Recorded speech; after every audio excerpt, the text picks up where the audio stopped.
Of scare last week in Solvang, a team was called in from Vandenberg Air Force Base to help disarm the device. News Channel 3's Ophelia Young spent this morning with the team. And Ophelia, it's rare to have a military called out for these public emergencies. Yes, it is, but in this case, nobody knew that explosive better than this military unit. In fact, they had the same shell sitting in their training room here on base. Sergeant Corbin Stewart is called to disarm military munition as often as 4 times a week on military bases throughout the Central Coast. He doesn't know how this munition ended up in Solvang last Wednesday afternoon. He had a picture on the police department. They sent a picture.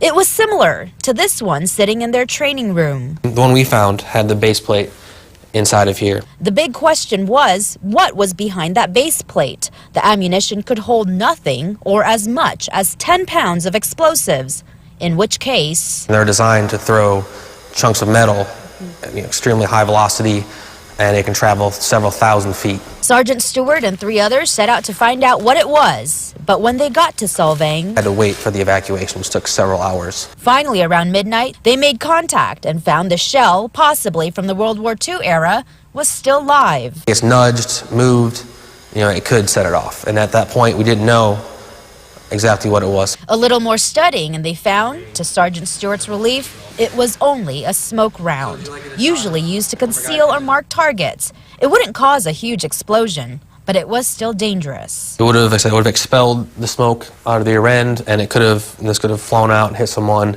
Like I said, it was in an area, there was trash all around it, so that could have caught on fire.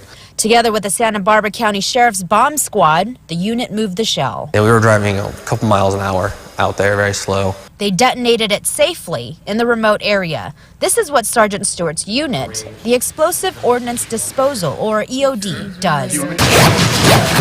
But this was his first time working off base. Working with the military is a lot different because, we need to evacuate. We just kick everyone out. It's very fast, and you can't really do that in the city. So it was definitely a learning experience.